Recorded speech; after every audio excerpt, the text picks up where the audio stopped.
The Outliers Intelligence Network. We are here to provide intelligence free to anybody who wants to just come and get some intelligence. And we use intelligence here to figure things out. Busker, hello. I'm pretty good. How are you? And Spike, you gotta finish the joke. Are you out there? And Dino, I know you can save it with a joke of your own if Spike can't pull it off, pull it out, get it all out. Welcome, everybody. We're going to do an open panel. It is a work night, but I can go for a bit, so we'll get it going soon. I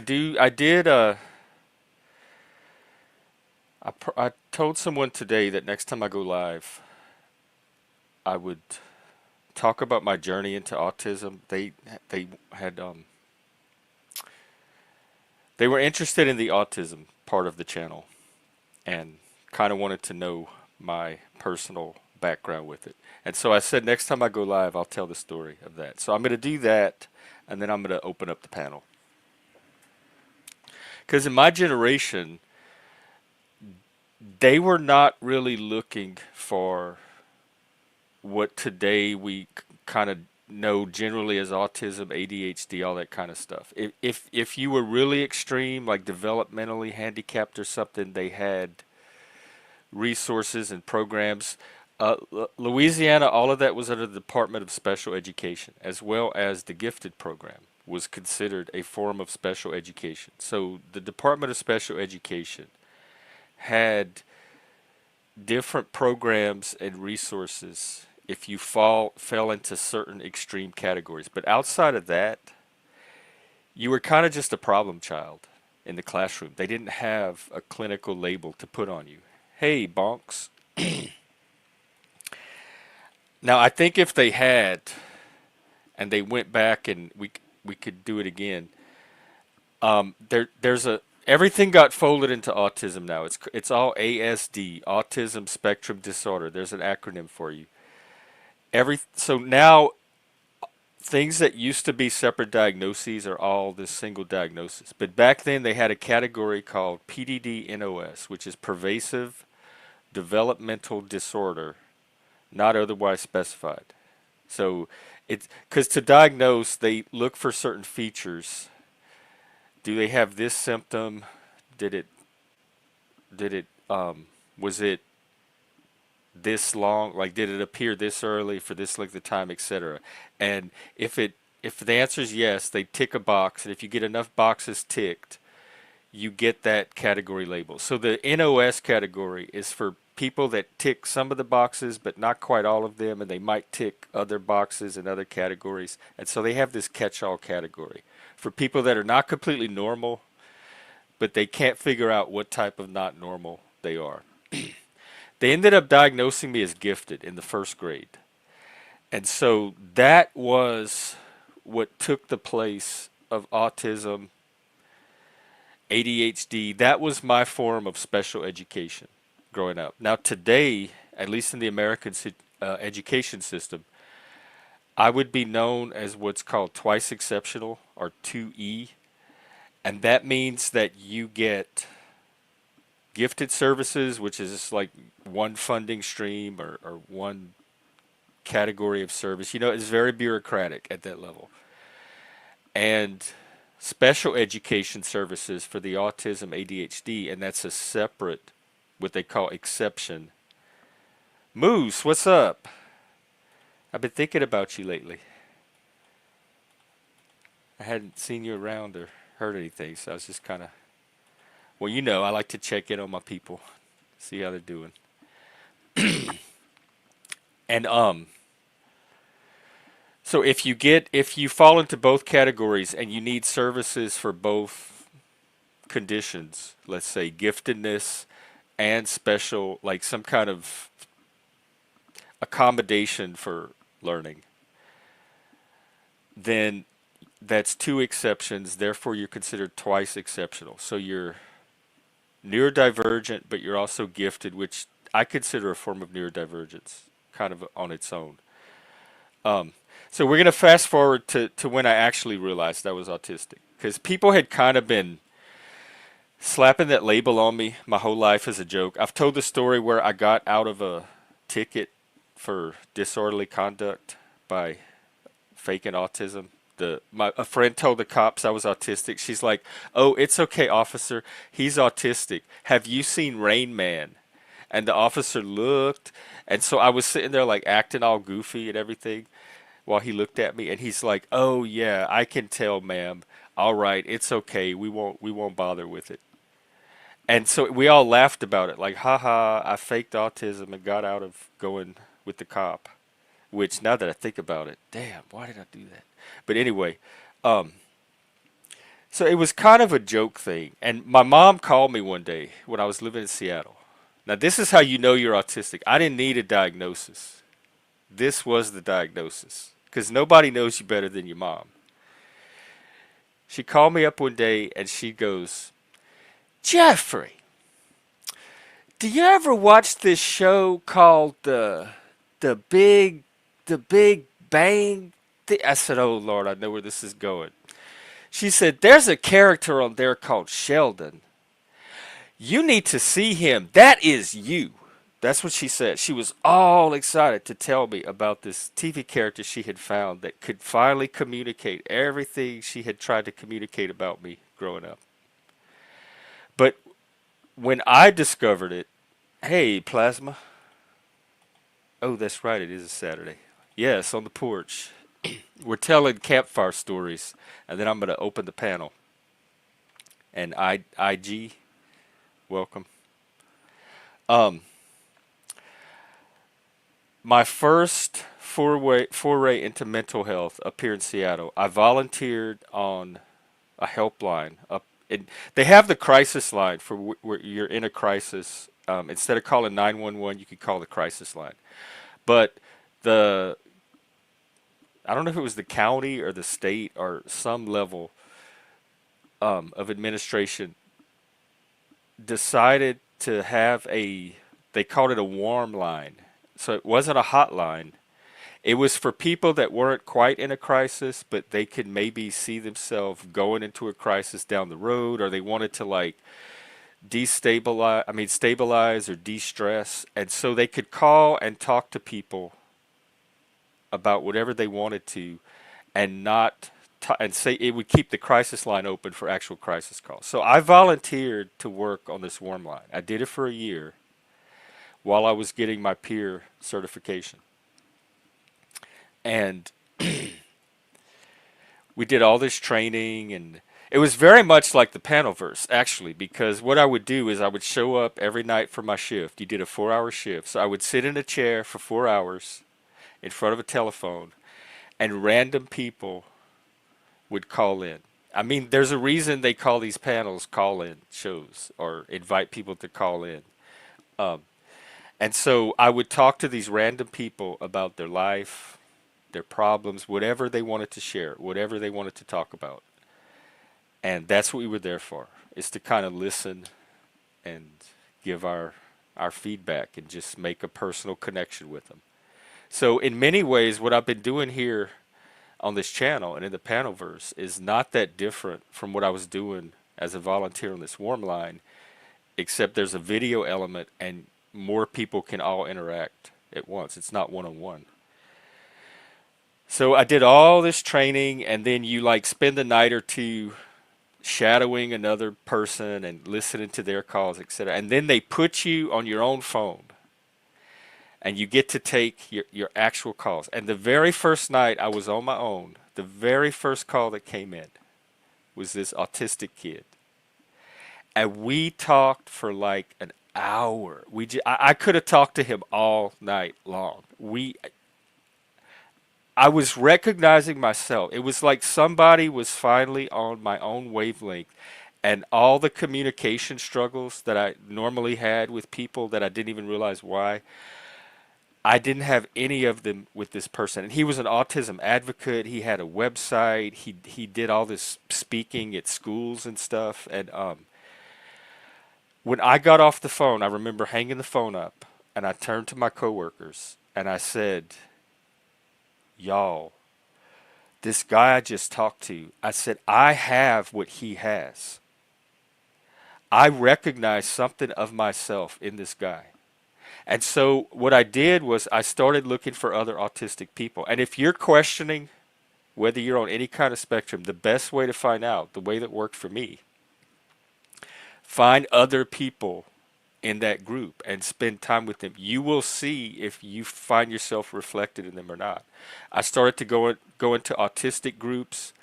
There were 40-year-old men in their chairs like this, rocking and like talking about really deep mental health stuff while they rocked and waved their arm. Like, oh my God, how did I not know this my whole life? Like this is obviously my people.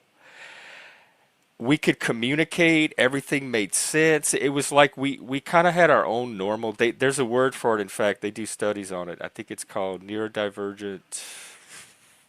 Oh, I did a stream on it, something communication. And just like neurotypicals kind of have this ease of syncing up and they're like coded together. And we're on the outside and we don't understand any of it or pick up on it.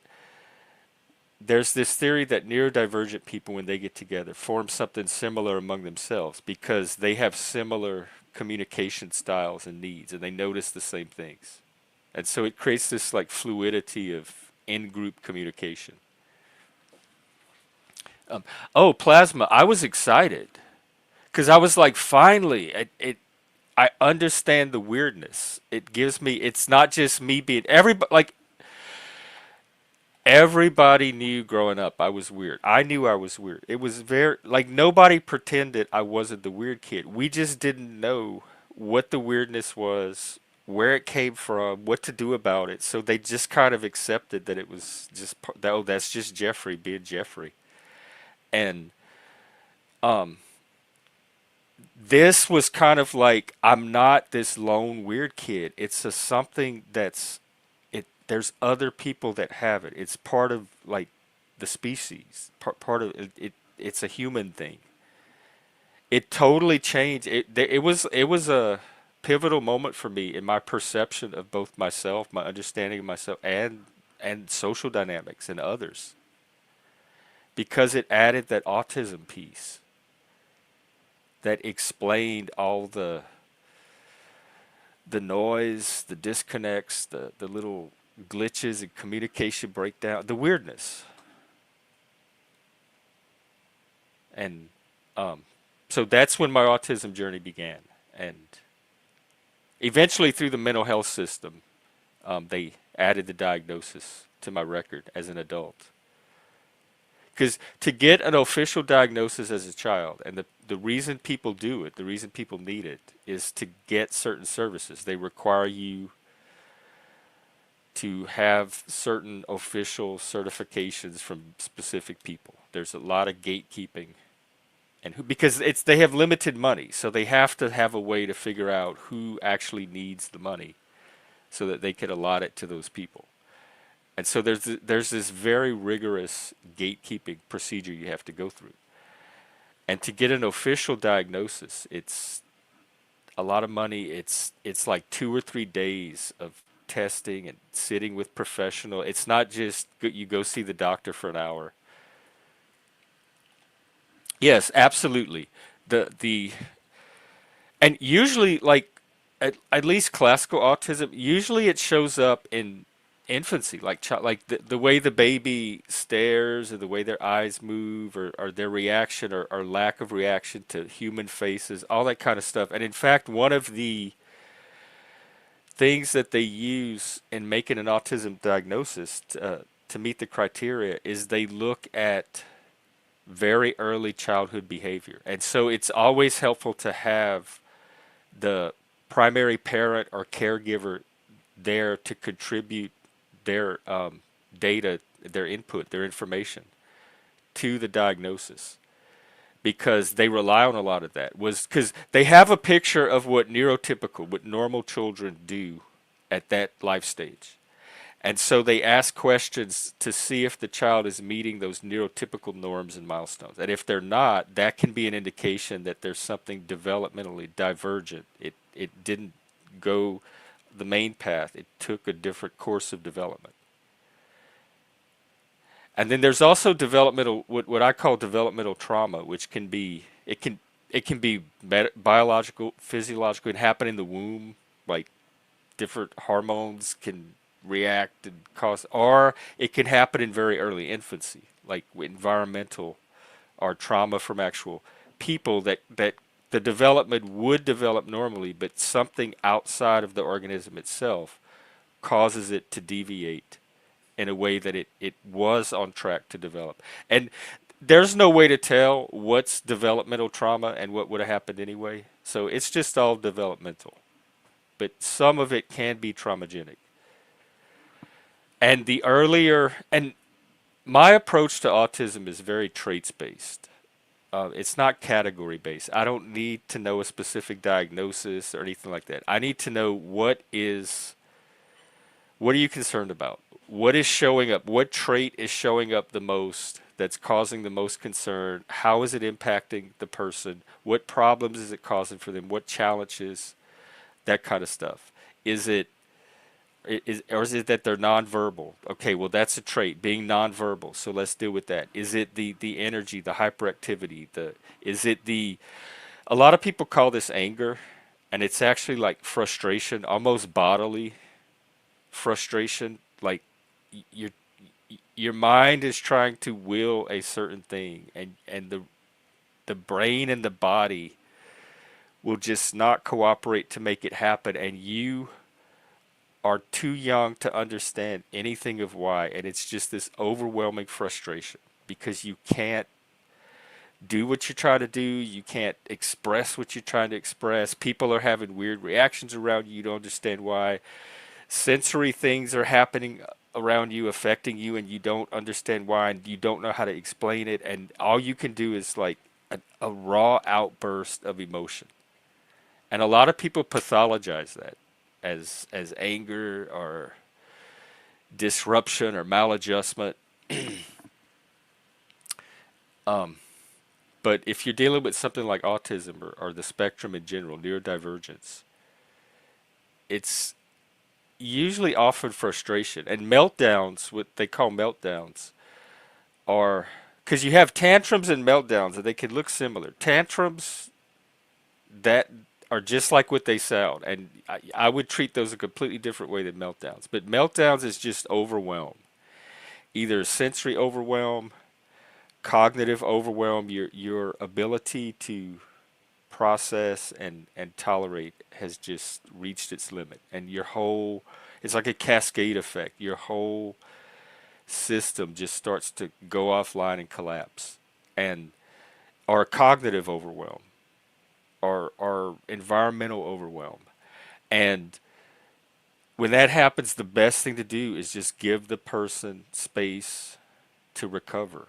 Ask them what they need, comfort, soothe them, let them stim, give them their gravity blanket, all just what their stim toy, their chew toy, whatever they need to reset. That's all they're trying to do is get their nervous system to reset.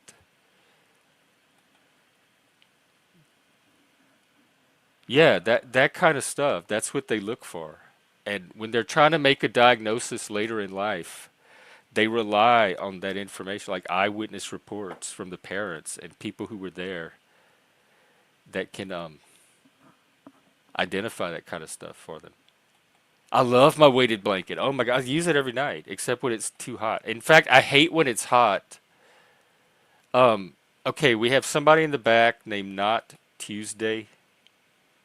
Anybody know that person? Nat, Not Tuesday? Nat Tuesday? Hey, Zach, what's up? All right, we can open up the panel now. I just wanted to share. So that was my journey, and eventually I started.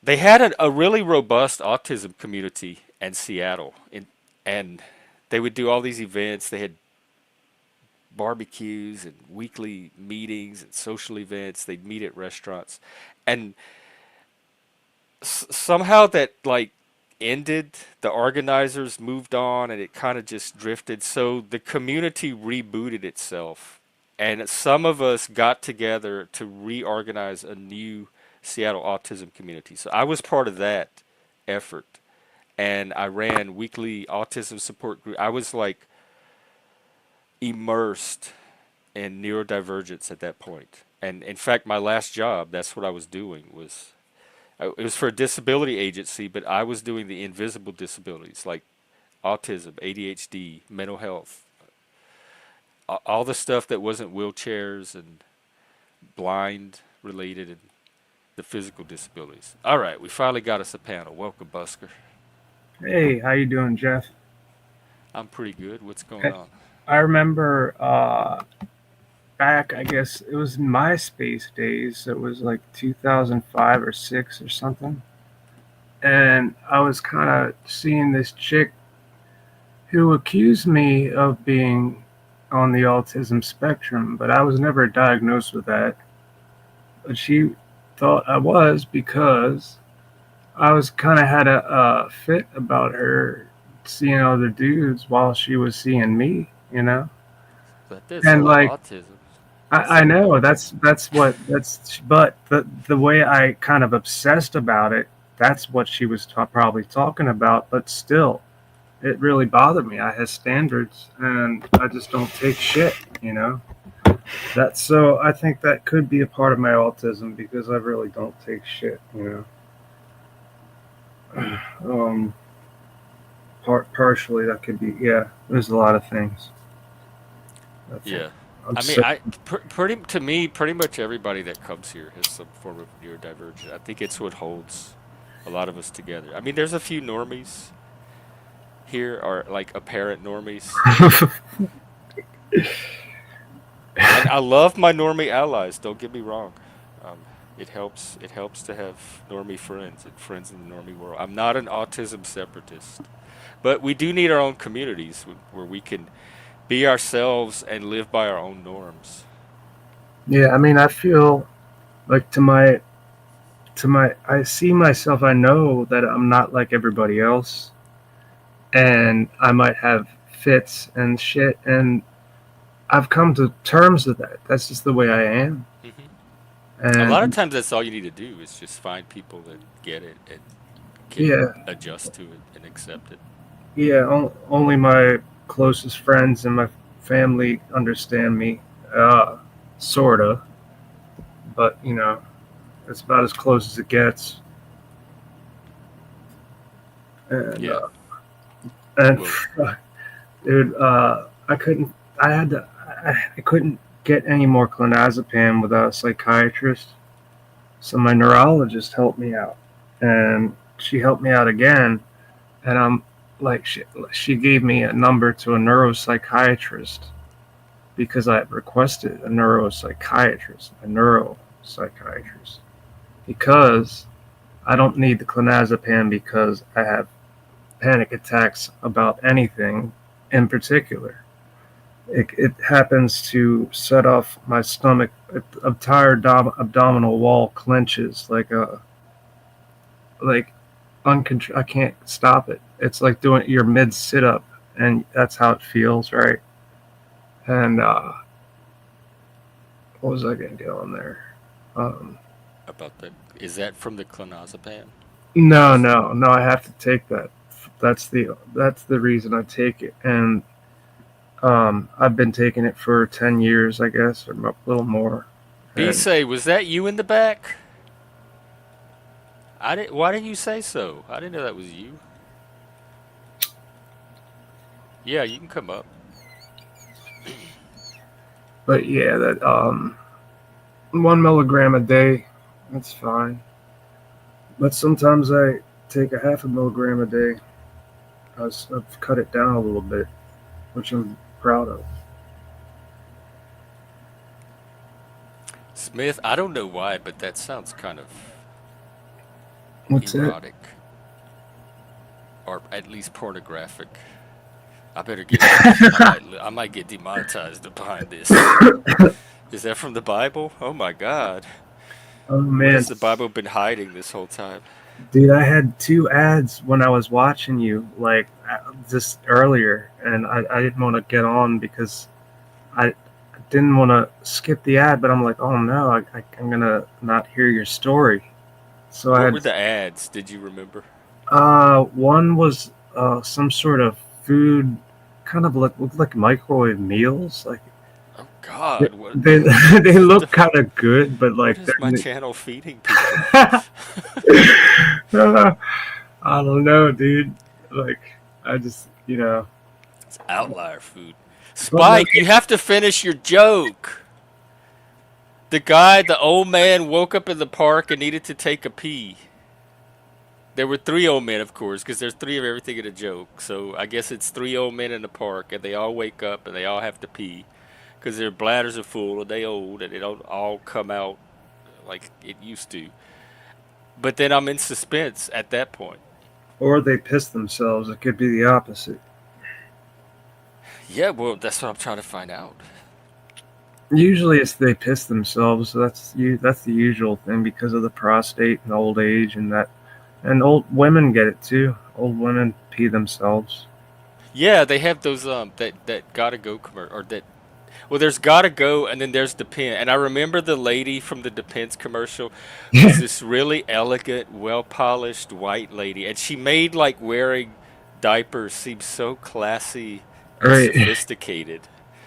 And I'm like, oh, when I get that age, I'm not gonna have any problem wearing them now because of her. She like paved the way and like made it okay to have to wear them. Yeah, it's funny you mentioned like because I saw on a YouTube ad it was somebody wearing a diaper, but it looked like he had some sort of like either a hard on or just like yeah, a big package or I don't know, Mm. but like he like sort of I don't Well, know. there is a diaper fetish now. It's called ABDL, Adult Baby Diaper. God Oh, it damn. was one of those, and sometimes you even see them in public. They're like the old men dressed like babies with the pacifiers and the bonnets. God damn. No, but this is for real. I mean, like for people who have pissing themselves problems. Is there a buzz? Is anyone hearing a buzzing? It might be me. Here, let me mute and tell me And if it goes away. it's probably mine. This is. I'm gonna get a new laptop. Did it Hopefully. go away? Because sometimes my fan kicks up. Yeah, my fan does too, and We're both that's on old janky laptops. yeah. This thing is probably from 2015, dude. Like this, it has a. I told you before. It has a CD-ROM drive. It doesn't work. And it's refurbished. It's not even mine to begin with. But I can't wait to get a new laptop. I just hope it's not a piece of shit. But I don't know what to expect for Windows 11. Which do you have, Jeff? I Windows? have not. I refuse to upgrade. I'm still on 10 because every time I Yeah, try to upgrade, it messes everything up, and I don't want to have to deal with it. So I'm staying at absolutely. 10. But it's about time for a new one myself, and I'm thinking of just going to a desktop because I never take my laptop anywhere. It just sits on my desk the whole time. So I could probably get a built or refurbished desktop pretty easily. Yeah, it could be because you'll have a table there too and all that. And then I could upgrade microphone, camera, all that stuff, and like do a real channel. Yeah, man. Like Whose volume? B say? Are you the you the producer today? The engineer? what's up? Our engineer is telling us that you have a volume issue. Is he too loud? Let me check his settings. Oh yeah, you're all the way up. All Oh my right, I'll god. turn it back to normal. He Sorry. must have been lower last time he was on. Again, janky laptop. All right, see how that is. Oh man, that must have been a I didn't irritating. notice on my I really end. don't like the sound of my talking voice, but I can deal with my I never did singing either, voice. but I just learned to accept. Even on answer machines, I would hate hearing myself. I would cringe. My whole like nervous system would react. Well, like there's kind of a way to do like change your voice that you don't really change your voice. It's kind of like what I did when I was singing. Like I didn't want to sound like myself talking at all. Um, it's kind of like learning to sing totally, and you can make your voice sound tolerable to yourself once you get used to it. Yeah. Because I have a voice in my head, like at least one voice in my head. Sometimes there's a few. There's dialogue. But when I try to like say the voice out loud in my, it never matches the voice in my head. That like it's something gets changed by the body every time, and then I just I'm like that's not how it was in my head. That's not how I thought it sounded like. So where then is somebody else in the back? Why don't they hop up? No, they were earlier, and it might have been Bisay, I mean, let's make but this. I couldn't really make out what they were saying. It sounded like they had some criticisms of my autism story, but I can't figure if they did, I can't figure out what they are. Yeah, have them like if they got criticisms, they're welcome to hop up, right? Yeah, well, they tried to, but they didn't turn their camera on. I didn't know they didn't have a channel. So here's the like, if I don't know you, and this Yeah, you got happened last night too. Let me tell you how it works on my channel. If I don't know you, that's right.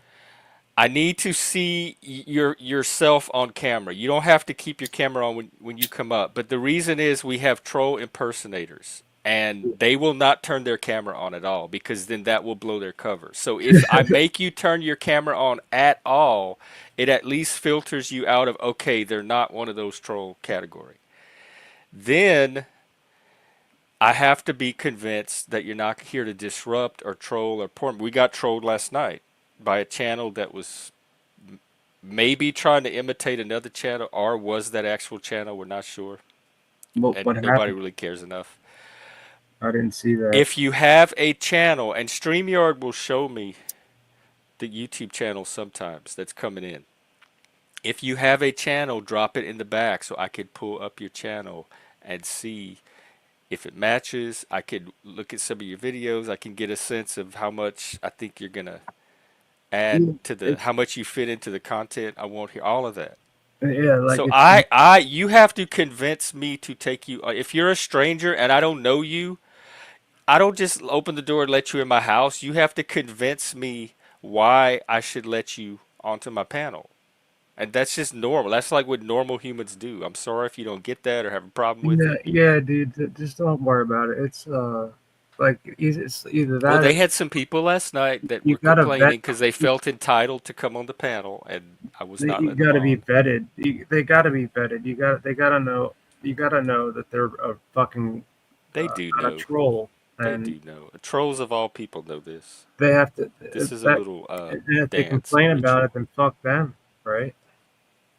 If they complain about it, then that's their So problem. that's the process. If I don't let you up, it's for those reasons. And if you go grumble all over YouTube, well, you're There you just go. making yourself look ridiculous.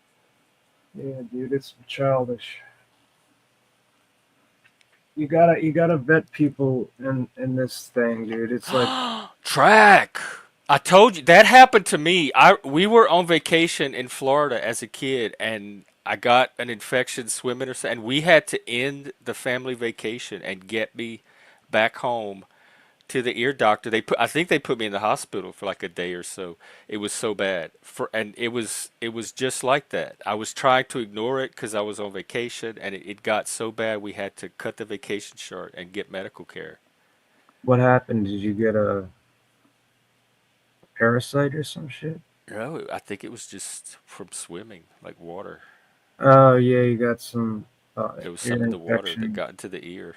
Yeah, I got that, dude. I had to used to wear fucking those earplug like I mold them. remember my siblings had tubes. They would put like Yeah, tubes, I and had you'd have to tubes. drain them. And they were like testing me to see if I needed tubes, and they determined that I didn't. But I came very close to having tubes myself, but I don't know what any of that was growing up. I just know all my brothers and sisters had tubes in their ear. Yeah, me too. And I think they really fucked up. They busted one of my eardrums. I can't hear it correctly out of my right ear since that. And I don't know, man. When I get in the airplane, oh my God, it feels like somebody's killing me. Oh, the pressure. Yeah, yeah, it's like I can't deal. And even going up into the mountains in that higher elevation, my ears pop, and it's just like, oh, Hmm. I love that ear popping feeling. yeah, I don't. Because of the ear problems. Right. Yeah, I can But I see had them that. much worse when I was younger, when I was fatter too, especially. I was like 230. I Oh, was, I didn't know. I didn't know that. yeah, I was like 230 pounds a long time ago, like 2000. I think I started dropping weight in 2006 because I wanted to, and then all of a sudden, it just happened because I had to. I had no choice. And I could go into the reasons, but I don't want to be low vibrational. Low vibrational. Yeah. Baska. And there's also monetization. I think low vibration correlates a lot with demonetization. So that's Yeah, a little bitch mark to use. yeah. I hear you. Besides, we've been having such great vibrational energy on here lately. I want to keep it going. We had a really fun stream last night. I Just wish I mostly could. light and playful. A little bit of frustrating conspiratoid type conversations, but nothing really outside of that.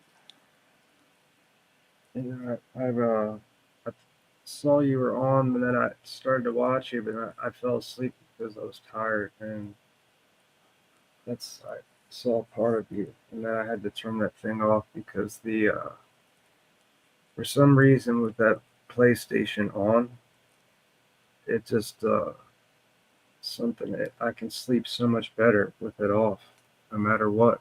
It has nothing to do with the noise, anything. Just when it's off, I sleep so much better. Mm. No doubt. Yeah, well, good quality sleep is important. Yeah. However, you have to get it. Or it can make a difference. I mean, you can get by on low quality sleep when you need it, but it can definitely make a difference. Just like good, fresh, healthy food can make a difference. Yeah, I wish I ate healthy food, but I really don't. Okay. Um, Life away from parent. Well, the funny thing is, they put me in that special school like in the seventh grade. I was 12 years old, and that was a residential school. We lived in dorms with other kids my age, so I was living away from home at a very early age. Every year, I would go to this school to the dorms, and so it was a very It was almost normal for me. And I tried to run away when I was little. I ran across the street to my grandma. And I did it a few times, but I would pretend to run away and then I'd go across the street to my grandma's and spend the night. And so I had this life away from the parents thing very, very, very early. It was not hard for me at all. Yeah. But the first time I had a few false starts where I tried to like live with friends in the city we lived in, or one time I tried to move to Baton Rouge and that was a disaster. But then really I moved to Austin I turned 21 in Austin. And that was my first actual I was there for like 8 or 9 months by myself. I had to get jobs, apartments, all that stuff. That was my first actual time away from the home where I couldn't like turn back to the home when I needed to and rely on it I was fully on my own and I had to make it work myself. Was probably age 21, Austin, Texas. The slacker era. Hey, Baton Rouge, that's like kind of like a Cajun area. Is that Southwest Louisiana? No, that's more where you're it's between the Cajun area and New Orleans, and that's more where you're starting to Okay. get toward traditional American type culture. It's more Anglo. It's probably a little more Protestant, and it gets more Christiany and normal. They have a lot of mega churches, and LSU is there. They got a really famous crawfish festival. I can't remember what area. That's in Brobridge. That's what I'm thinking of, not Baton Rouge. Oh my god, my All bad. those French names that start with B. Yeah, it's just like, man, you caught it. I And totally. yes, that is Bro, Breaux, not Yeah. Brobridge. Oh yeah, I did too. Actually, I went wild at college the very last night of my first year, and that's all it took. I didn't go back. I got talked into a wild night of drinking, and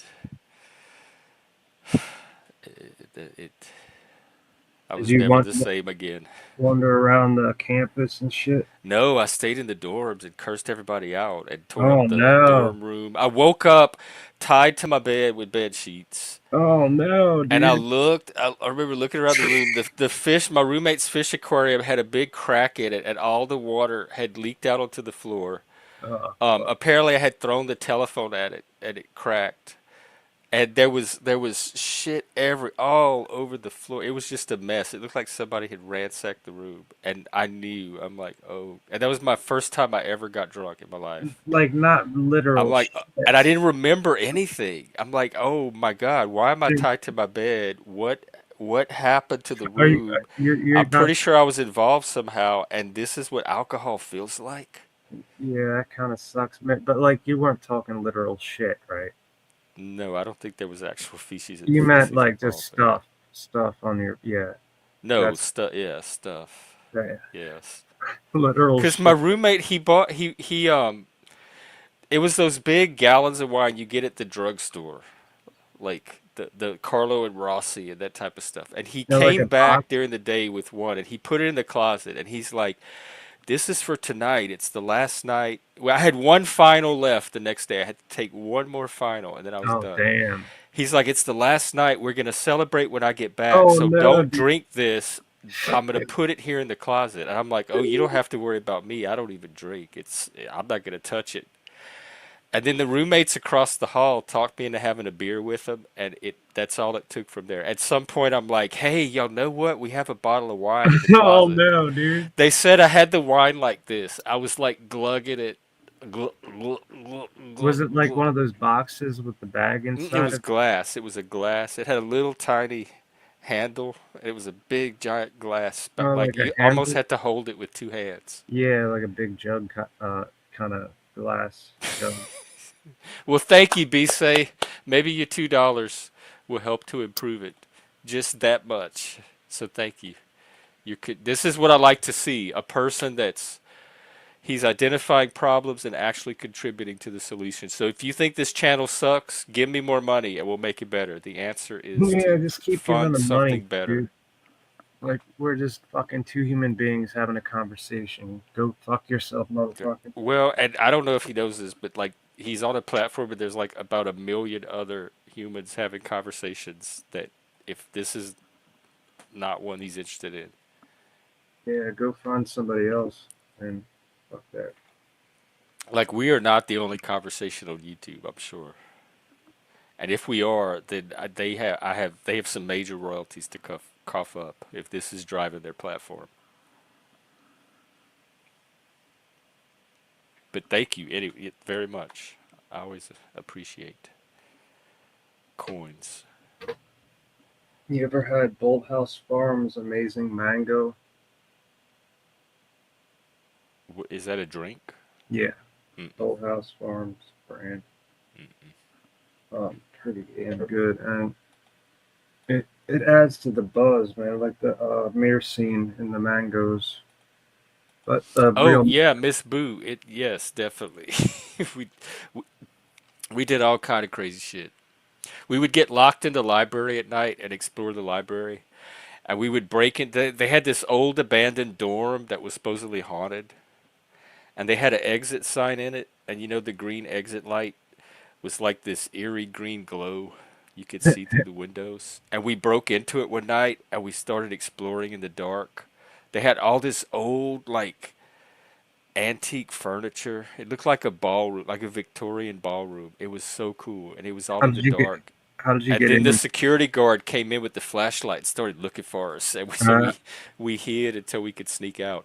And they had sewer tunnels under the city, and we would like sneak out at night and go oh explore the no. sewer tunnels. It was like Dungeons and Dragons. It was Oh so cool. God, a stinky fucking Dungeon and Jack Dragon. We went to cemeteries, all Was it kind of like shit. really methane smelling, like real bad? It was damp, like slippery and damp. Do you mean like the storm drain or a It literal? had ladders. It had like if you get the cover off, it had ladders you could go down, and then they had these tunnels at the bottom And, of the ladder. We'd and take it didn't have a flashlights. lot of human stuff, No, feces. it wasn't actual. These were like like old sewer tunnels that were. Oh, They okay. they I have was gonna they like say, they had a dude. new. This was the old under the campus. They had all these tunnels.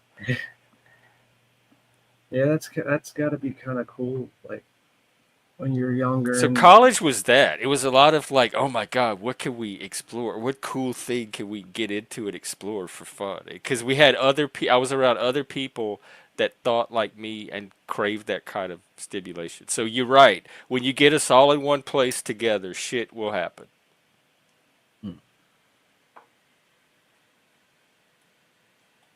I'm not, well, I guess I'll probably get demonetized for glorifying all of that, but it's, I'm not, it, well, and I'm gonna say two things. Don't be stupid as a well, kid. you know Be as that's responsible of an adult as you can. And I'm also gonna say it was fun, and college life I is would not want to like have done it. it's party time when you're in college. Pretty much, that's kind of the way it goes. And I'm glad I never stayed in a dorm like some people I knew. I was so adjusted to it as a kid because I was doing it from like junior high through high school. So, but and plus the Wow, when I went to college, it was my senior year of high school. So I was still high school age. I was 16, and so I had plenty of experience living in a dorm, and wow, it dude. was So just normal. you went to college? Bisa, you can come up now. I don't really have guests. It's just the open panel. Yeah. I mean, I sometimes have guests, but tonight's not one of them. Like this guy right here. Just hops on up. What's up, Welcome. track? What's up, everybody? I hope everybody's doing good. I'm doing decent. How are you doing? It sounds like not good. In fact, I Yeah, can't believe you're even streaming. yeah. Probably by tomorrow, I'll be completely deaf. I've got a plan. Are you going? Pro- Are you gonna seek a doctor? yeah, I'm probably gonna have to go to like urgent care or something tomorrow. Okay, and get some Damn. antibiotics at least. Yeah, an ear infection sucks, man. Yeah, I mean, I know it's a touchy thing. Like I grew up swimming, so I got the swimmer's ear all the time, and my mom would put peroxide in it, and we would just lay and let it drain or whatever. We had the little Yeah. bulbs. But we did that. We were on vacation and we're in the middle of bumfuck nowhere, Virginia. Like you can't just, I mean, it'd probably be an hour drive to a hospital. So we did the like the online consultation, Oh yeah. and I told him about my face swelling Oh and man. being and all that stuff and how bad it felt. So this And is like he post. went he went the drops route. So I got the drops, and yeah, like the little bit of pain reliever in there helped, but it Oh, has they have done them in the drops where it numbs. yeah, it's Oh, done absolutely nothing.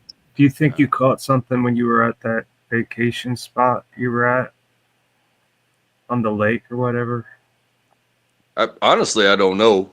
And my other ear was fine, but the doctor and my wife were like, the instructions say both ears 3 times a day. Well, my other ear was fine, and now I'm growing an ear infection in that one too. you're kidding.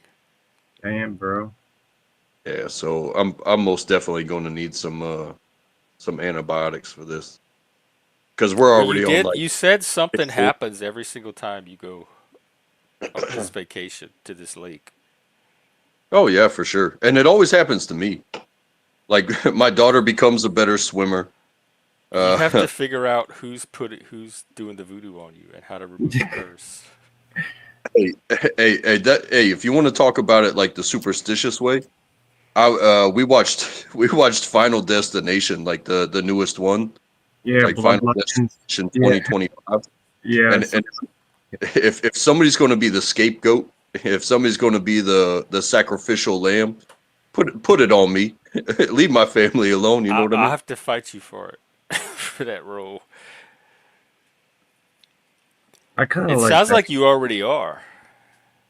Maybe you have a pact with Satan going too. Uh-oh. Well, again, if I've got to deal with Satan, where he can have my soul, but he leaves my friends and family alone, fuck it. Because I'm gonna be down there anyway. I'm gonna light the grill when I get there. Just You're the right BYOB. You know what I'm place saying? for those burgers. Ah, oh, Hell yeah, burgers. Satan burgers. I'm Satan. getting hungry. Phil was eating some McDonald's fries on stream today. And Phil, if you're out there, I'm going to pull on your wig next time you come up for the littering. And not only did he litter live on stream, which inflames me, it was a book he littered with. He threw a book away. Happy Meals are giving out books now, like actual like children. I'm probably because nobody uses them anymore. He littered a bokum where Yeah, he had a Happy Meal. But oh my God, he was eating those fries. I got to see somebody eat McDonald's fries on stream. Helena, how are you? I've been thinking about you lately. You were kind of going through a ordeal yourself. Yeah, be safe. It was on Shift Stream. You should go watch it.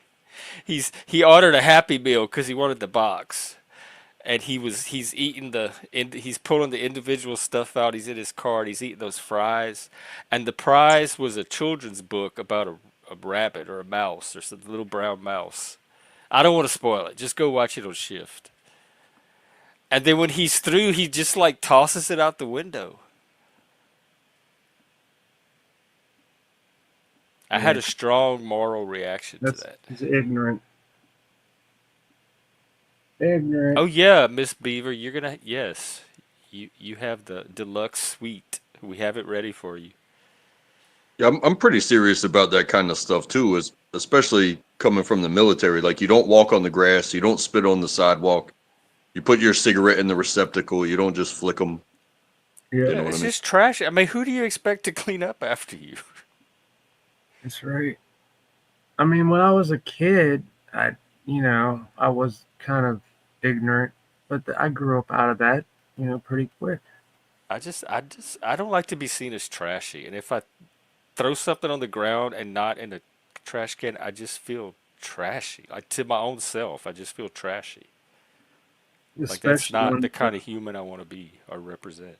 especially Yeah, if I'll tell you this. Like, you know, I've been kind of self-famous for doing wild things on streams.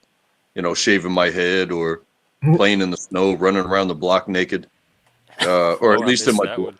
But getting one of the cutting first things that off. I did was, when somebody picks on you, hey, you never leave your garage, you never do this, you never do that. You're just somebody on panel, talking your shit. So I was like, oh, well, you want me to take a walk?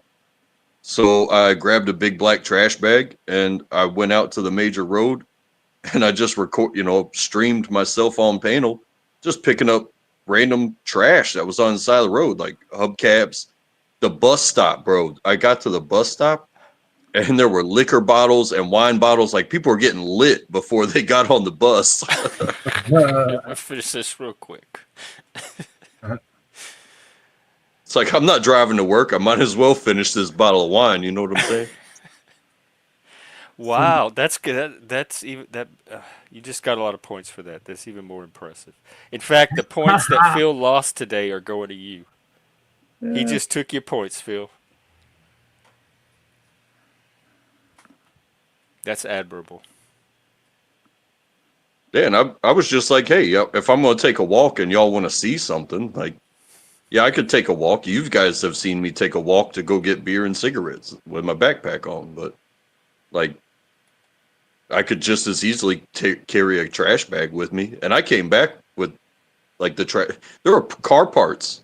There were car parts from accidents that just got kicked off to the side of the road, like little pieces of fender and shit.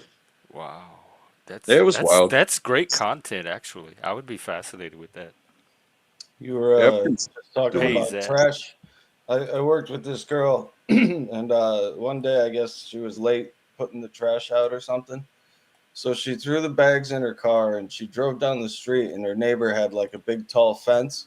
And she just took the 2 trash bags and threw them over the fence in her neighbor's yard. How trashy. She's Damn. the trash. Yeah, right. Yeah, that's more ignorance. God damn. What's up, Dude, Game War and Untrackable and Jeff? fucking man, I'm gonna have some problems probably from the law because I got these weeds that are so gigantic in my backyard. They're like almost twice the size of my fucking fence. What is? Weeds. Lots of different weeds, man. Oh yeah, It's like I've a seen fucking jungle in that little area of my backyard, like right next to my carport. And By the way, we can't talk too much about that topic because it demonetizes me. I think that's one of the things doing it. what's What? Overgrown sidewalks? Just that topic in general. Cannabis. over? Recreational cannabis. No, Really? no, it's not that. It's just overgrown. Oh, actual weeds. Yeah, Oh, I'm not used no, to it's any of not. you I ever wouldn't. talking about I actual would weeds. never That's grow what it threw me. outside anyway. It was poor Okay. pattern matching on my part. I would get a tent and grow it inside. Fuck all that. There was this guy, he was like 78 We're just years talking old. about weeds, YouTube, not what you think. Yeah, it's just I foliage. saw this old guy, he was in court. He was like 78 years old or 80 years old, and he had cancer, and he couldn't clear the overgrowth off his garage. So they issued him a ticket for $100, and he goes in front of the judge, and the judge is like, I don't care. If I had my way, I'd throw you in jail and all this shit. And she's fucking screaming at this old guy who had, he had no way of clearing the weeds out because he was sick. And then she had to apologize for it because everybody wanted her to resign after that.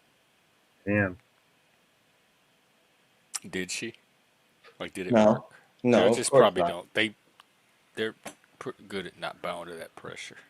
Yeah, Like, I'm the judge. I'm not gonna let the people tell me what to do. right. Pieces That of is shit. kind of wild too. That like I live in an HOA, but it's a very cheap HOA, and we get these warnings every once in a while. It's like, oh, you need to mow your lawn, you need to pressure wash, you need to do all this dumb shit to maintain the property values around you, because that's what HOAs are all about. Yeah. But they have that like disclaimer statement or the possibility statement at the bottom, and it's like, well, we could foreclose on you gonna foreclose on my house because I didn't mow my lawn while I was on vacation. You What? son of a bitch. You You signed spend that? more on paper. Tell You them spend more you'll on paper foreclose their forehead. than we even pay you every year. Like, you don't mow my grass. The most they've done is painted a light pole and sent letters saying Painted that a light bulb. What? Who does that? Why? oh, the light pole. Oh, pole. Okay. Well, that sounds like people complain about the government. That sounds way worse than anything the government's Yeah, talk doing. about That's getting like the involved in your real life. fuckery and oppression. They can take your house for not mowing a lawn. That's overreach. Dude, that's kind of scaring me, dude, because we're supposed to get somebody to fucking clean that out, and that never happened. Shit. It's money. Money is what makes it happen. And if you don't have the money to make it happen, It would be great if you had like some kind of That's magical like poverty. device that would make grass grow. So like at night you would just go around and make all their grass grow, so they have to mow it every day, and yours just stays normal. Yeah, I gotta get together with my dad and hopefully The way your mind works. get that shit cleared out. It'll probably come back though. God damn it. It always comes back. Yeah, and so many of the people in this neighborhood, like, it's a middle class, middle aged type of neighborhood. But so many people have like companies that come by and do it for them. Yeah. Mm. That's what we But- had in Vegas. But there's different levels. Like even the different sides of the street is different dirt. And like so my yard is like red clay. And my neighbor next to me, and he does everything himself. Almost every year, he takes all his grass out, he buys soil and puts it down. And his lawn is perfect. I mean, it is beautiful. It's like a tropical paradise.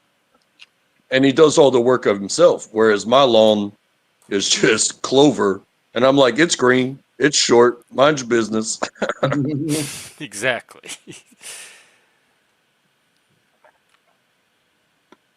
Yeah, that's why I can't live in no HOA. I already know that. I have friends that do it.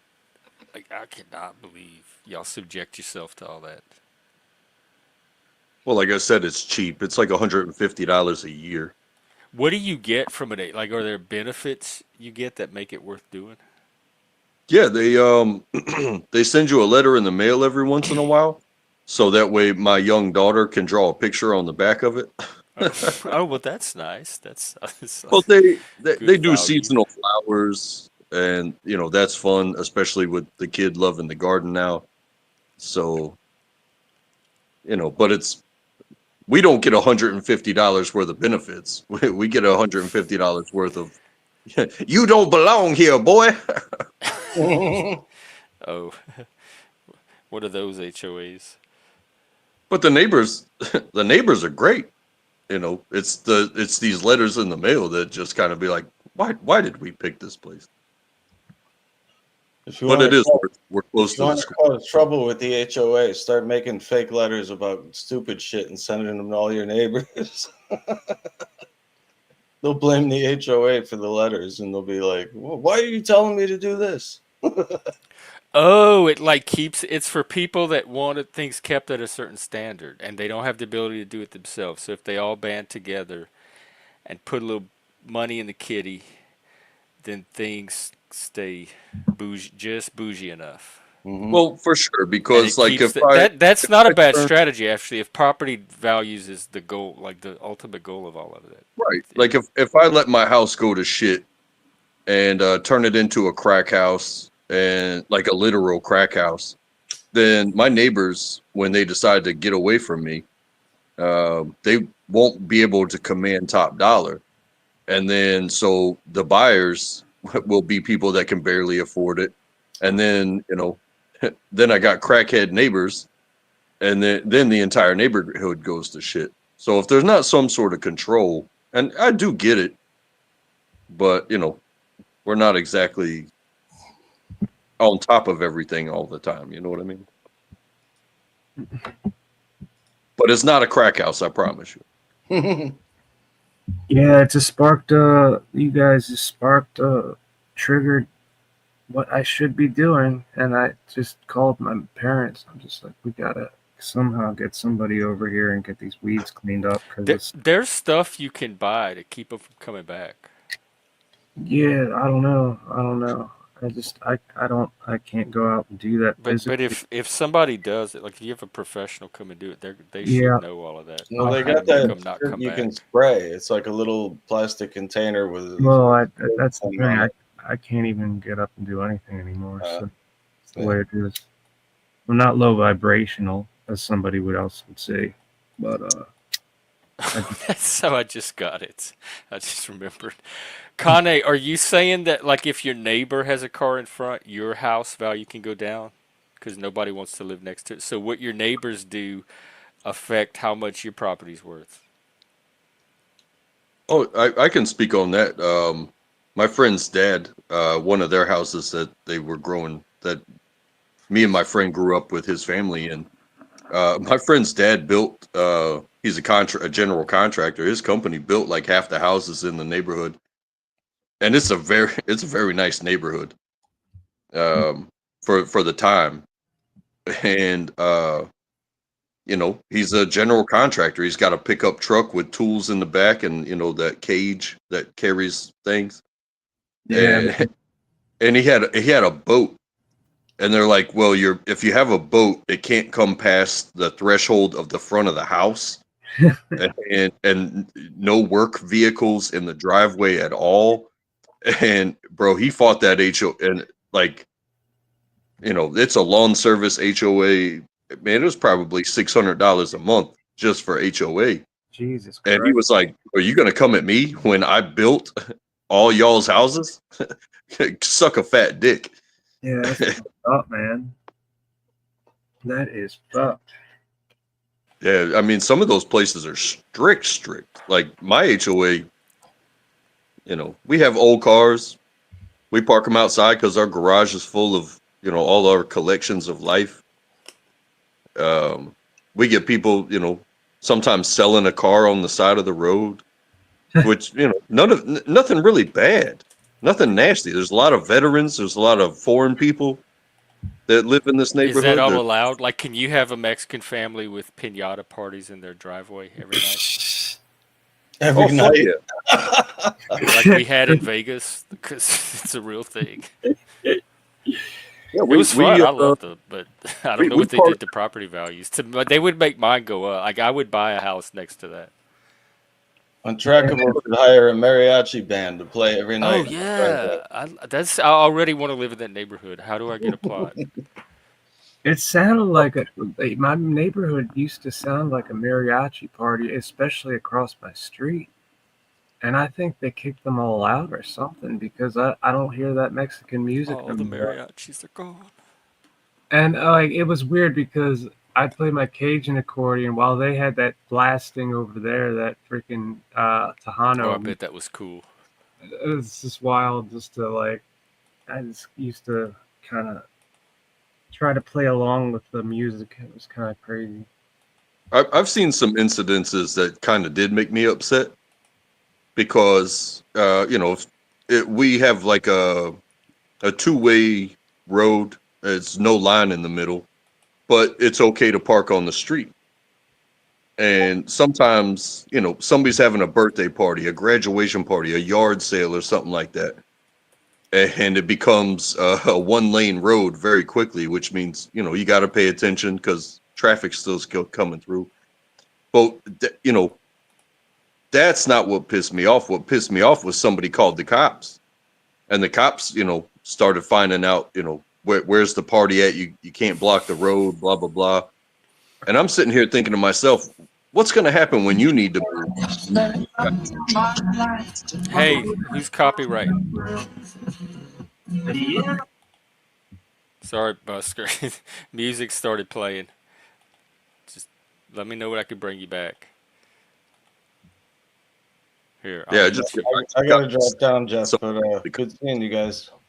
Oh yeah, is that well? How are you? I wanted to catch up. What's anything going Uh, on? Nah, not much. I've been getting Okay, into trouble lately, so I'm chilling out. you have Laying been down. getting into trouble Yeah, I with do who? stupid Like things YouTube sometimes. trouble or real life trouble? Both. Uh-oh.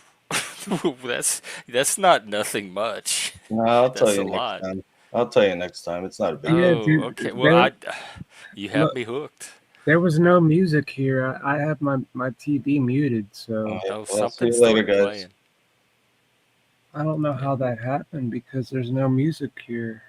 Oh, well, when I took you off, it stopped. So it was just an emergency thing to not That's have the channel weird. That is damaged. fucking weird, dude, because that wasn't on my side. Oh, Somebody else must have done that to my channel or something. I don't know. That's that fucking is weird. weird. Because I definitely don't have my television sound on. Hey, who? Me? I don't even drive. I don't even have a car.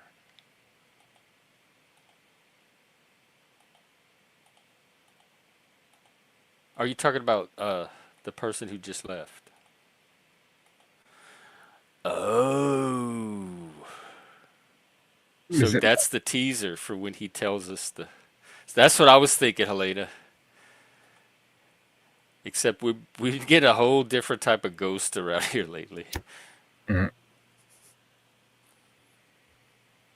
Oh, okay. Yeah, I missed that. There's so much man, if you I can see why y'all are on here all day cuz it takes being on here all day to keep up with all the drama. I don't like to watch that shit. It's it's immense. I'm Yeah. learning all the different sectors. I'm starting to put together my little murder board of the sectors, the drama. Basically, a lot of it, is the true crime crowd, and they're the type that are used to. They're like internet detectives. They play along. They try to Uh, help solve the case. So they're good at getting records. They know how to get information and docs and all that stuff. So when you have that community and you mix it with a community like Joey's that tries to figure out how to do the same thing but use it against people, hmm. there's going to be a giant drama explosion and it's going to ripple through the internet. And that's what's happening. You have Well, two communities with those specific interests and skill sets colliding. it's kind of sad.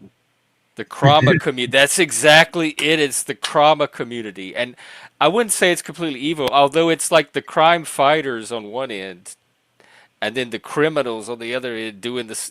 They're using the same tools but for different purposes. And now they all met on YouTube together. So this is like Street War 2025. And so it's not necessarily evil, but it is destructive of a functional community, like a healthy functional community. It is dysfunction. It's conflict that's not being resolved in a healthy way because I don't know if there is a healthy way to resolve this kind of conflict. It's kind of outlaw conflict. This is gang warfare. Mm.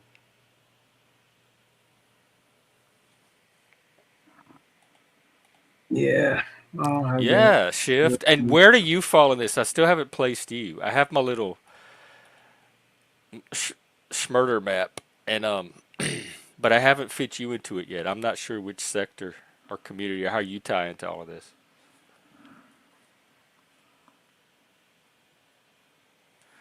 Well, Kane, thankfully there's places like this that are still we still have the lights on. We're like the Motel 6, hopefully. The Motel 666, that's what we are. We'll we'll always leave the light on for you and the flames and the heat and the judgment. Nunzio, what's up? Speaking of drama community.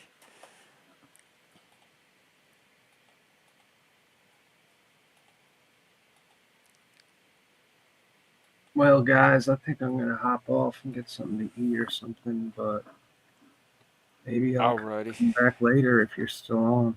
But Yeah, well, it is a work night, so I'm gonna have to wind down at some point. But oh, it's a work night for you. It's not. Yeah. Okay. yeah. Yeah. All right, Yeah, take brother. care of it. See All you right, later. take care, Busker. It's Yeah. good seeing you again. Well, track. What's your plan with the ear? Yeah, I'm gonna keep taking these anti-inflammatories and see what I can do about Do you have an appointment for it, or you're just gonna go to urgent care tomorrow? yeah, I think I'm just gonna go to this local urgent care. It Okay. sucks because the last time I went, it was like $250. I don't know if my insurance is gonna make any difference this time because it seems like every time you have insurance, you pay more. Um, I do have Oh, I noticed that too. Healthcare got very expensive when I had started having insurance.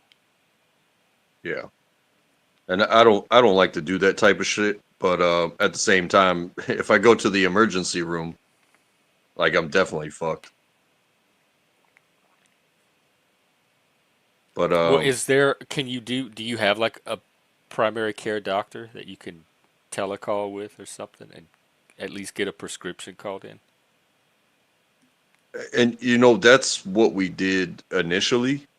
Um, but even that person, and that cost us nothing for that consult.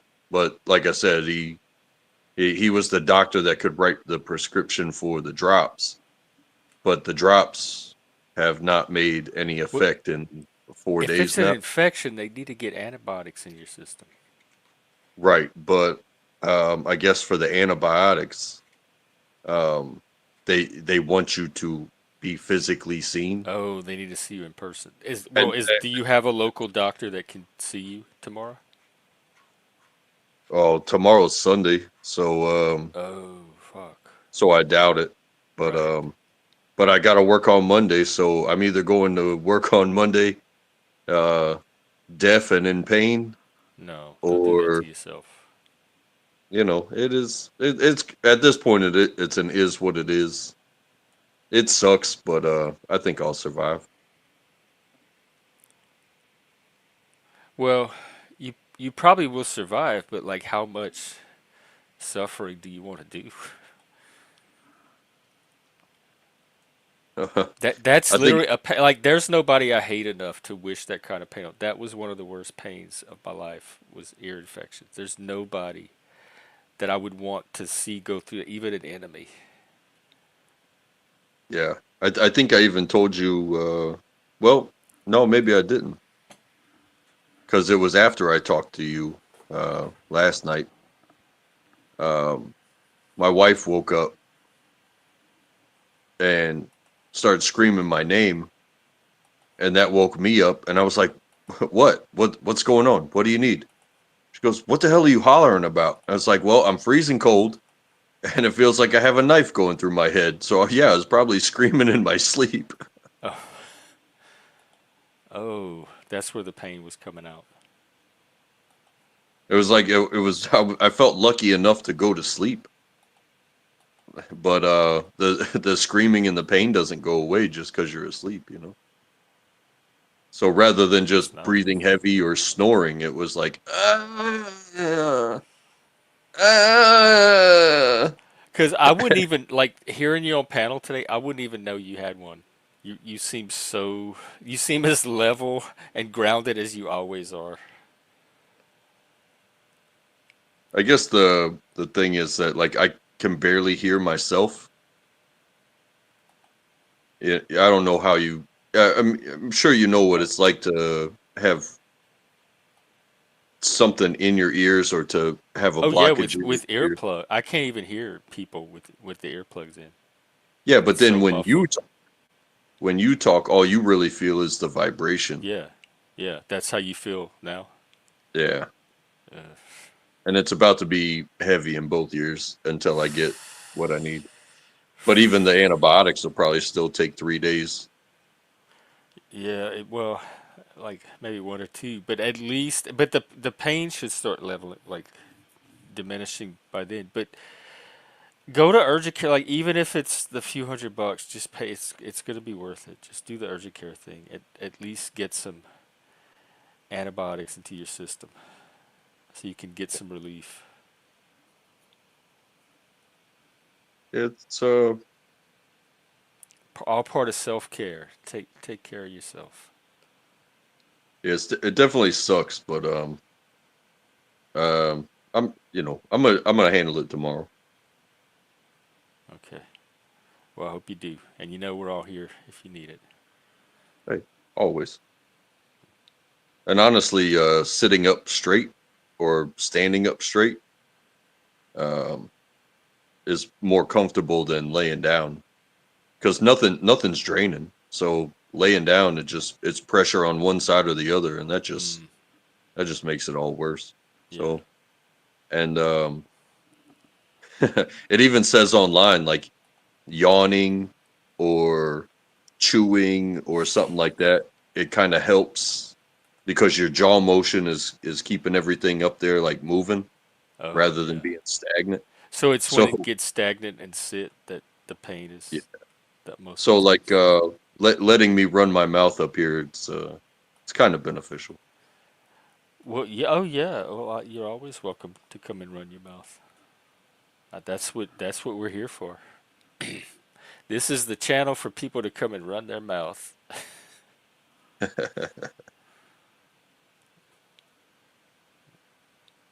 Yeah, and I love the series of guests, even though some of them are participants in certain types of ways that I will never understand. I still love them. They let me be me, and just like you do, and I want them to be them, and That's share awesome. shit that I don't know. It's awesome. Yep. Well, they're all carefully curated, handpicked. Yep. Because my one of the foundations of my mental health philosophy is that it is mentally healthy. The more you can be yourself and not have to strain and put on this artificial personality, the more mentally healthy that is. Or there are mental health benefits that ensue for that. So I want to create a space where that can happen. The problem is when some people's selves are destructive. When they start being themselves, that's when things get shaky around here and it starts to rumble.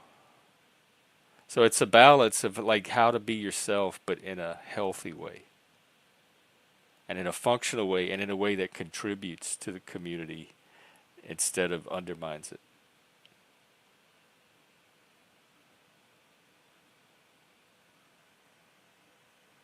Yeah, I've felt like that before.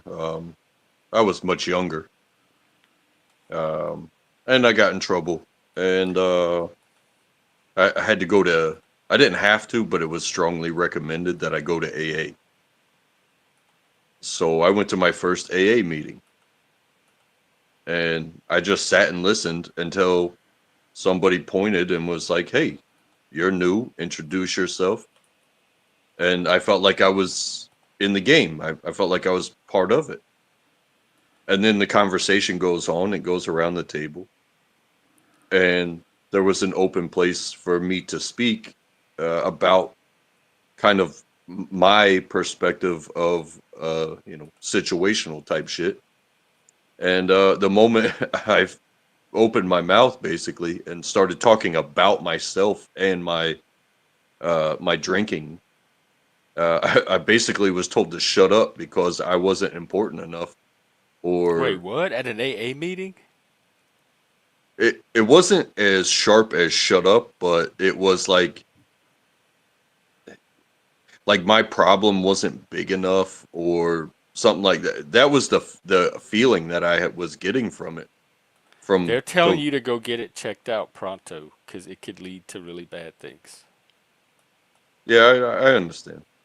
Like I said, I'm not going to the emergency room, but I'll be at urgent care tomorrow morning. Is urgent care? It's not 24 hours, I don't think it is. so you have to wait for it to open. Yeah, ours is in like a Sometimes pharmacies now have little urgent care stations, but I also think those have business hours. They're not 24 hours. Hey, Nunzio, yeah. Welcome. what What's is up, Jeff? this? Salute. Salute. What is this today? Oh, Oh, wow. I like it. A lion. yeah. Cool. What's going on? Oh, not much. Just eating some food, relaxing. Oh, what you eating? She's making me tacos right now. Oh, that sounds so good. Yeah, we got the, babe, what is this called? The pouches? They're called pockets. Yeah. Old Paso pockets. El Paso pockets. So, Oh, is it the little mix, the little packets, yeah, it's like a the little, seasoning? no, it's, The tortilla is a pocket. yeah, so instead of it like falling out, you know how when you eat a taco, sometimes it falls out? Yeah. It looks like a mini burrito. Oh, they make them now where they're like pouches. Yeah. Yep. Oh, cool. Yeah, well, that does sound good. So I just wanted to touch back on what Untrackable said. Sometimes when they tell you to be quiet in the meeting, it's not because they want you to listen to the message.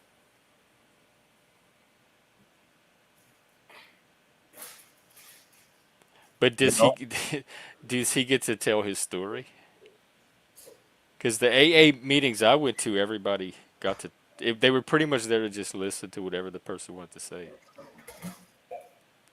Yeah, certain meetings are open. Like certain meetings, like so that's an open meeting. You'll be able to speak at a meeting. Like if it's a speaker meeting, usually they just want the speaker to talk about what's going on.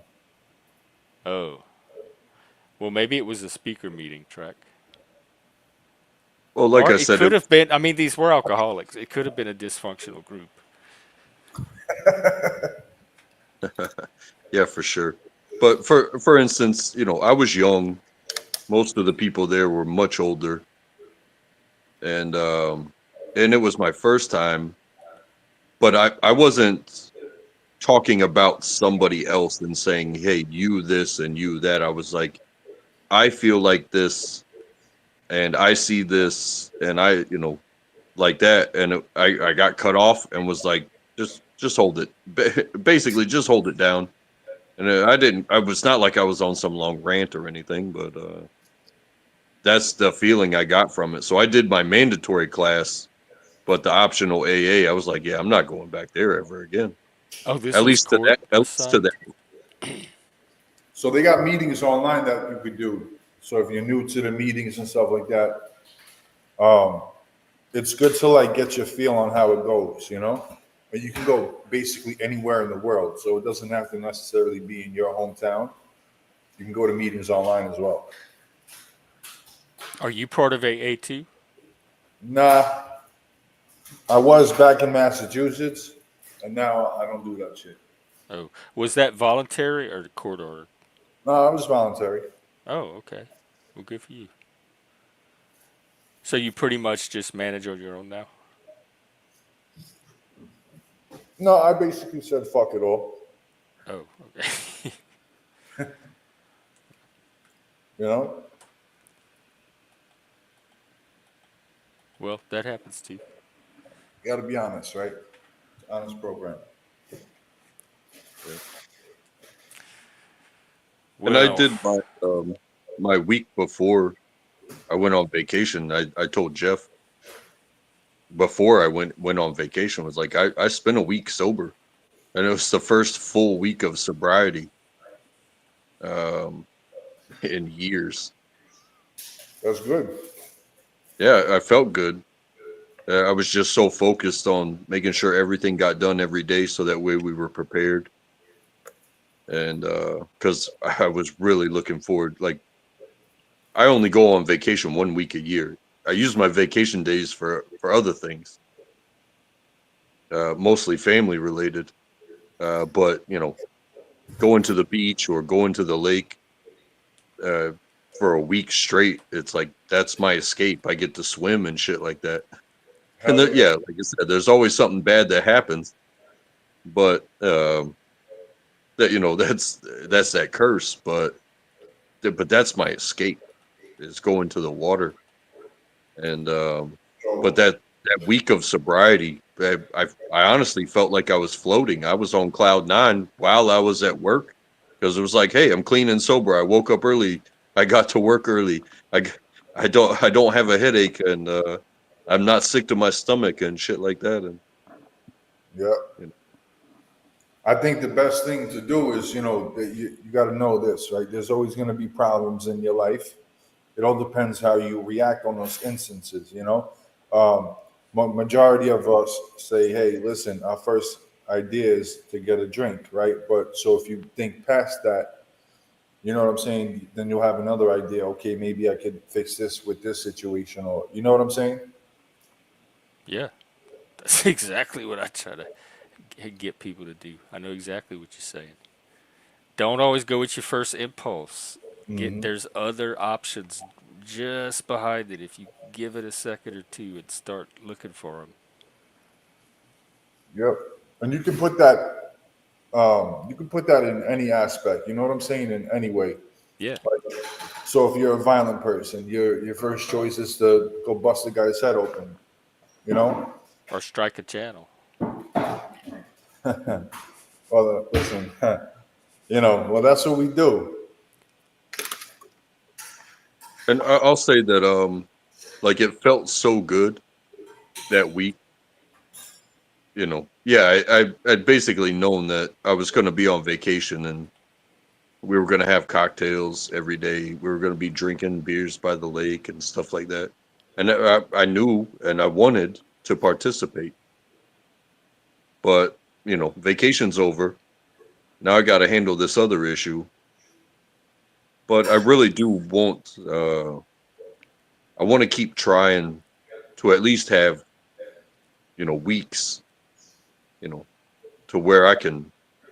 reshape myself when it comes to, Yeah, because, I don't drink because of problems. I guess I just drink because I sit here and drink. You know what I mean? you like it. Well, And I this is what I was gonna don't, say. but I don't want to Drinking is necessarily. not the problem. It's a coping mechanism that some people don't realize. It's something to cope with. Once you put the drugs and the alcohol down, it becomes now we look for another crutch. What could we cope with this feeling or that feeling? Like you said, you could be happy, you could be sad, you could be upset. Any obstacle, any reason to drink was a reason to drink. Right now, not like there is no reason to drink. You know what I'm saying? Yeah. For other people. I've been through the recovery system quite so many times, and uh, you know, because I was mandated to, and I used to sell drugs and shit like that. So I pled out to drug treatment court. That's what they had in New York. I was facing 7 to 15 years in jail if I didn't. Wow. Was this as an adult? 22. Oh, okay. Yeah. Did you get anything out of it, or did you just go through the motions to Yeah, fulfill your karma? what I got out of it personally was I hated seeing people in that state, so I stopped selling drugs. You know, Oh, I, I'm not a part of this shit anymore. I'm not a part of selling people drugs. You know, that okay. Yeah, that sounds like a positive effect. oh yeah, it was. And so now, do you drink now at all, or only when you want to? You On don't need a occasion, I particular don't, reason. I don't, I don't drink every day. I'll drink on occasions. I'll smoke a joint on occasions. Other than that, no. Yeah, that's like responsible use. Hmm. I never had a problem. I was just addicted to the fast life. You know. The adrenaline, is that a Yeah, chemical like the drug? That was the drug. yeah, like making money selling drugs, lifestyle. I see it on the movies. It does look it. I think it would be too fast for me. I had friends that did it, and I would watch them from the edges, and it was fast. Sometimes I'd have to take breaks from them. And also, here's another good topic. People aren't just addicted to a substance; they're addicted to like sex, coffee, Yeah, uh, chocolate, like a bunch of different shit. Like it's the mentalities and the the behavior. internet. The internet, it's the mentalities and the behavior. So, say if I were to put away this internet, see what actually would happen with those feelings and those emotions. Or say like I take away your coffee, right? And see how your reaction would be if you would go crazy or not, you know? So there's like a habit where you just do something because you like it or you want to do it, and then sometimes there's something behind it that gets exposed if you take that thing away, and that's when it's more than just a habit. It's some kind of coping. The Yeah, addiction well, itself is a coping attempt. mhm. It starts off as a coping mechanism. It starts off as a habit, right? And then it becomes a worse habit because now you're coping, you're using that shit to cope with your emotions, your feelings, and all that other shit, you know?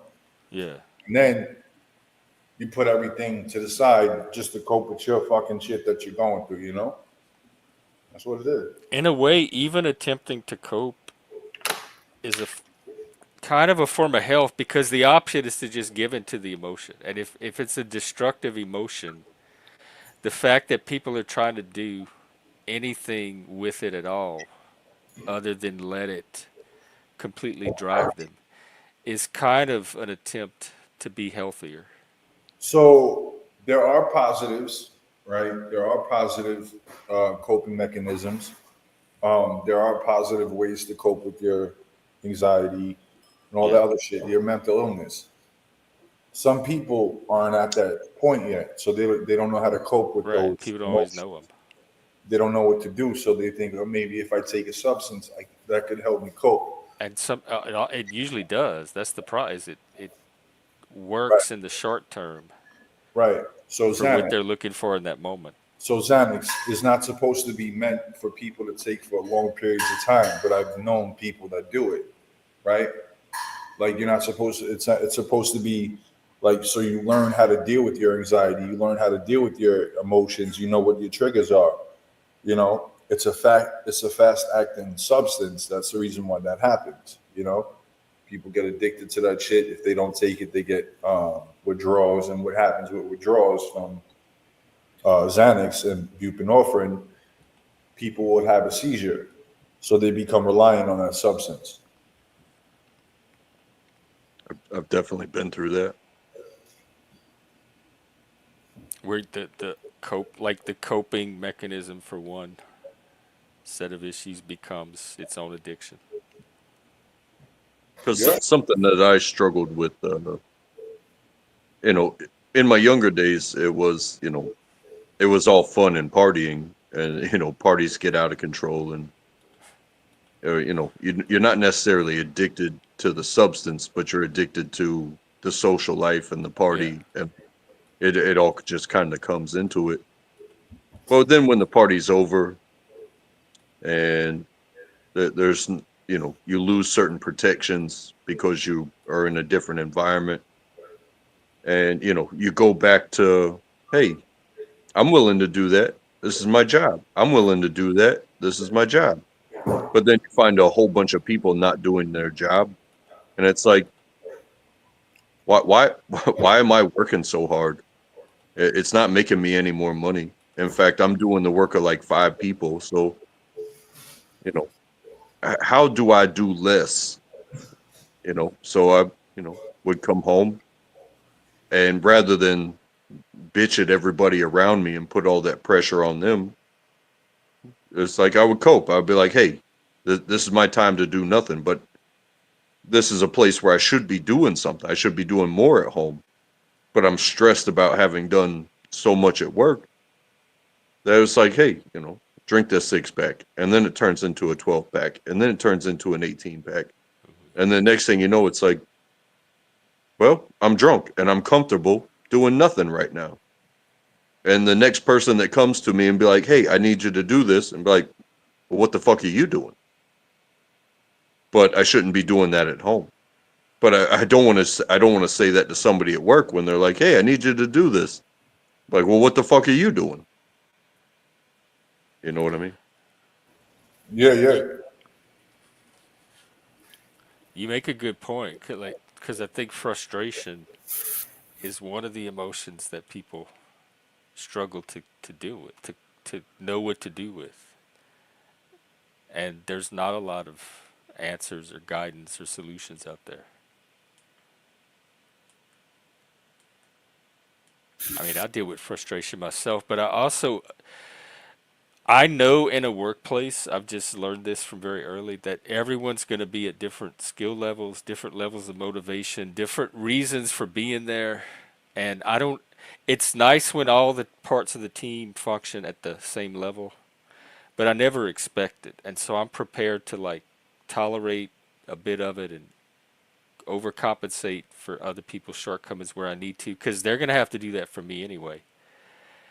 And so that helps cut down on the frustration, because I don't have this ideal expectation built up that gets thwarted by reality every time. But I So, definitely know the feeling. so you ever heard of a workaholic? Yeah, Okay. yeah. I'm kind of Um, one of them, believe it or not. so, all right. Well, what I was gonna say is that workaholics tend to lose sense of reality when they are just focused on their job. That, It's all good and dandy, but if you don't have like you time or have a good time with yourself or whatever you choose to do, like that all it just becomes so much hectic. You know what I'm saying? So you just gotta have a good time. You know? when you get in that work zone, when I'm in my zone, it's so hard to break out of. It's hard to take a break.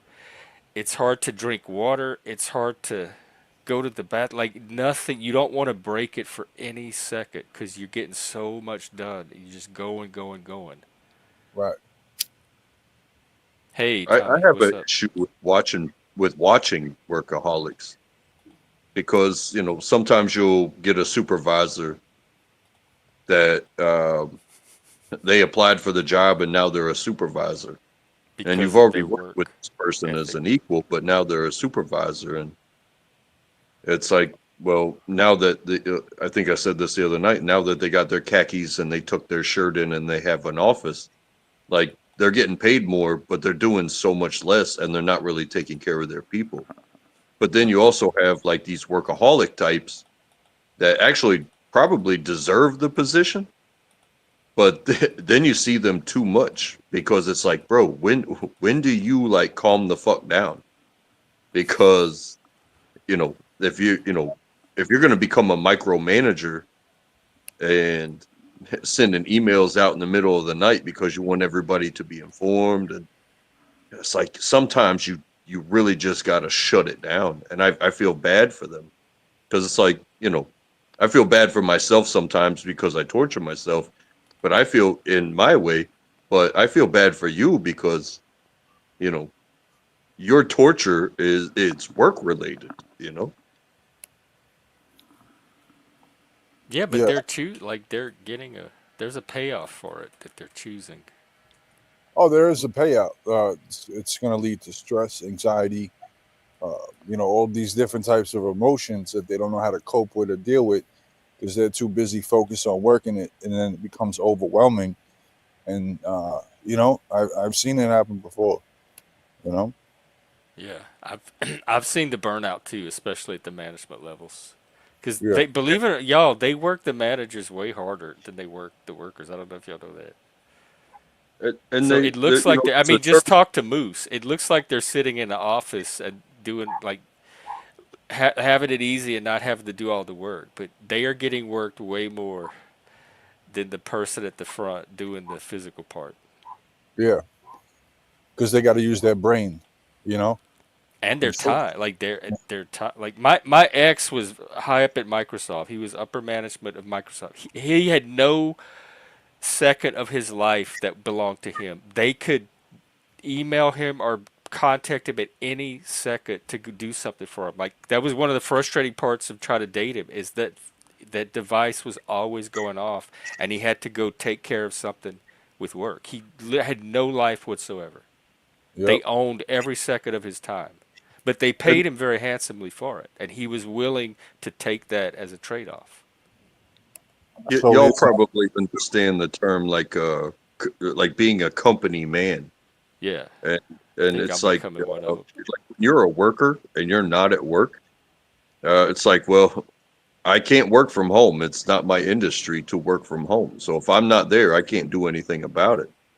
But if you're right. going to take a leadership position, you're going to get calls at 3, 4, 5 o'clock in the morning saying, I can't make it to work. And now you have to make 100 phone calls trying to fill a position or prepare yourself to fulfill a position. And when you got to let somebody go, that in itself is something that like I've had to let somebody go before one time in my life. And bro, it was like, no, I'm not going to sit here and fire people. I'm not going to give people jobs that don't deserve it. Just to fill a spot. It's like that in itself seems so stressful to Sometimes me. you hire from what's available. You hire what shows up. Like that's the best of what they had to pick from. Yeah. And I But I mean, mean, me you're right. personally, The manager's ultimately accountable for the hiring decisions, whatever and effect it has on the team. me Yeah. So personally, like I'm 42 years old, and my supervisor, both levels of my ones and twos, that they are 10 to 15 years younger than me. And I was a leader when I was younger because, like I said, I was that go-getter. But now it's like, no, I'm going to dumb myself down. And I'm not proud of the way that I do it, but it's like, bro, the way you talk to people is so out of pocket that you don't even know who you're talking to. And it's not like I'm special. But some of these people have 2 and 3 jobs, and yeah, they come here and hustle on the floor, but they're your position someplace else also. So you know, it's the the personal connections. Like, don't just be a robot leader, I guess. But Yeah, at the same time, that's get the the job done. stress. That is the stress that Yeah, it can create on a person. yeah, They but forget to be human. yeah.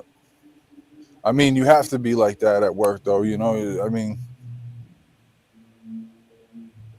it is what it is. Yeah, it's not after seeing management up close. I don't think it's something I want to do. Like that's the next level if I want to advance, but I don't have an interest in doing that kind of work and Yeah, taking on that kind of responsibility.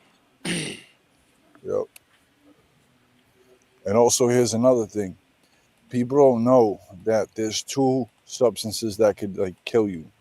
One is alcohol, and the other is benzodiazepine. Like you legit have to drink every day. You know, if you are addicted to that substance, and you have to take benzos on a daily basis. You know, But there's healthy ways to taper off, right? If you want to yeah, seek there's medical, yeah, seek yeah, advice. yeah. Seek medical advice to do that. Honestly, don't do it by yourself. Right, yeah. Yeah, and there's not only your like main doctor, but there's addiction services, recovery service. They can all help you transition, like taper into sobriety safely. So definitely don't try it on your own. Nunzio's right. Yeah. Well, no, I'm Yeah, saying I've they had do friends that that. have had cocaine overdoses. Oh yeah, that's ridiculous. That's like too much. They're doing like probably 8 ball in one shot. Yeah, they don't really like it catches up to. 'Em. They don't know in the moment how much they're doing. Yeah. I've had that happen with alcohol where I've drank more than I realized I should be drinking.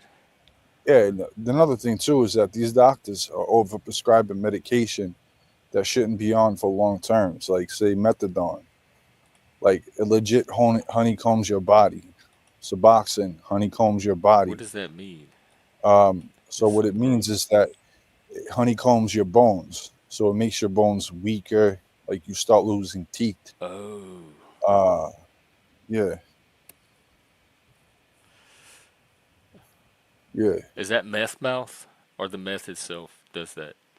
No, That methadone. Methadone oh, is a substance that Hitler made back in the day. this they have clinics here, at least in Seattle, where they go and get their daily dose of something. It might be methadone, and Yeah, it's like yeah, some substitute to help them withdraw safely or yeah. to Well, maintain without having to do the drug. yeah. Some people take it for long periods of time though, to like cope with their substance. So they feel like hey, if I take this substance, I'm not gonna go back to heroin. But Yeah, you're replacing a substance for another substance, and that's not that's a healthy. little less dangerous, but still has all these Side negative effects. effects. Yeah, Yeah, that's why what a choice. Suboxone. That's why people are suing Suboxone. They're doing so much shit. They're suing Suboxone and all that. There's a class action lawsuit. Oh, Yeah, and Suboxone's one of those substitute. yeah. Mm-hmm. Yeah. Fucking gross, man.